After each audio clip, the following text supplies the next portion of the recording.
Respon terhadap dakwah Nabi Muhammad SAW di Madinah.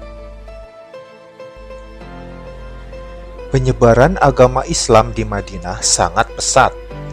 Mereka kebanyakan dari suku Aus dan Khazraj.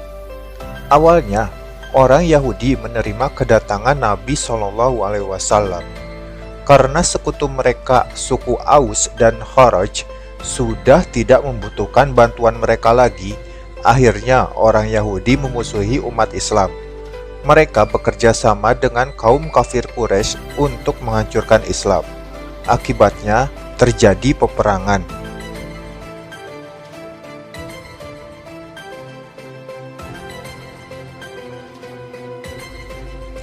Perang Badar. Perang Badar terjadi di Lembah Badar pada tahun 624 Masehi. Sebab terjadinya Perang Badar, ketegangan setelah terjadi tukar-menukar tawanan. Permintaan Abu Sofyan kepada penduduk Mekah untuk melindungi kafilah yang sedang dalam perjalanannya pulang dari Syria. Permintaan itu ditanggapi oleh penduduk Mekah dengan penafsiran bahwa kafilah mereka dicegat oleh umat Islam. Berita tentang pencegatan umat Islam terhadap kafilah Abu Sofyan diterima oleh Abu Jahal. Lalu dia naik pitam dan mengirim pasukannya sejumlah sekitar 900 sampai 1000 orang. Di Lembah Badar, tepatnya pada tanggal 17 Ramadan 2 Hijriah atau 17 Maret 624 Masehi, peperangan terjadi antara pasukan kafir Quraisy dan umat Islam. Umat Islam berjumlah 313 orang berhasil memenangkan peperangan. Abu Jahal bersama 70 orang pasukan Mekah terbunuh.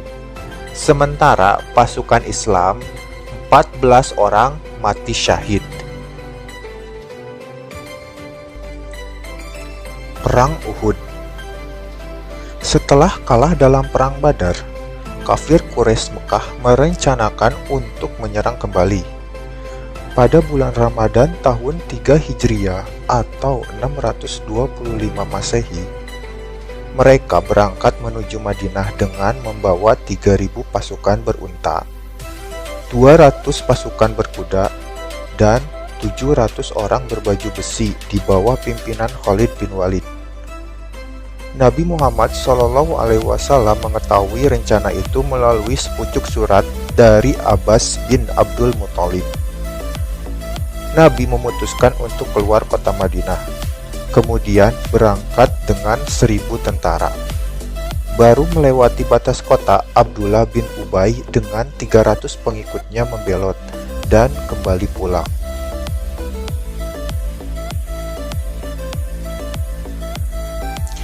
Nabi Muhammad SAW dan pasukannya tiba di Bukit Uhud, menyusun strategi perang.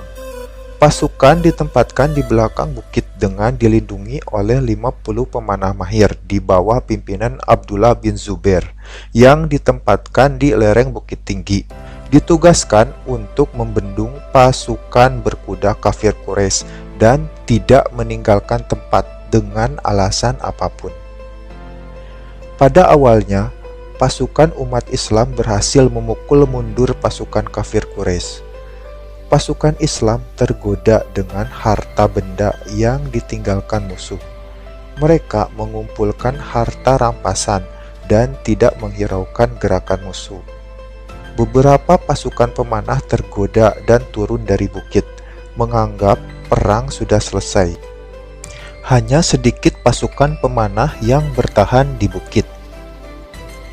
Melihat kondisi tersebut, Khalid bin Walid berputar haluan dan menyerang kembali. Pasukan kafir Quraisy berhasil melumpuhkan pasukan pemanah Islam. Satu persatu, pasukan Islam berguguran. Nabi SAW mendapat luka berat. Umat Islam terselamatkan dengan berita terbunuhnya Nabi dan perang pun selesai. Dalam perang Uhud, tentara Quraisy terbunuh 25 orang, sementara pasukan Muslim 70 orang syuhada, di antaranya paman Nabi Shallallahu Alaihi Wasallam Hamzah bin Abdul Muthalib dan Mus'ab bin Umar. Perang Khandaq. Perang Khandaq atau Perang Ahzab terjadi tahun 5 Hijriah atau 627 Masehi. Yahudi Bani Nazir bergabung dengan pasukan Quraisy Mekah yang terdiri dari kurang lebih 10.000 pasukan yang dipimpin oleh Abu Sufyan. Mereka bergerak menuju Madinah. Salman Al-Farisi mengusulkan agar dibangunkan parit besar mengitari perbatasan kota Madinah sebagai pertahanan kota. Semua umat Islam termasuk Nabi Shallallahu Alaihi Wasallam bekerja sama menggali parit besar. Pasukan kafir Quraisy dan sekutunya gagal menerobos pertahanan umat Islam. Serangan dan pengepukan berjalan berhari-hari, tapi selalu gagal.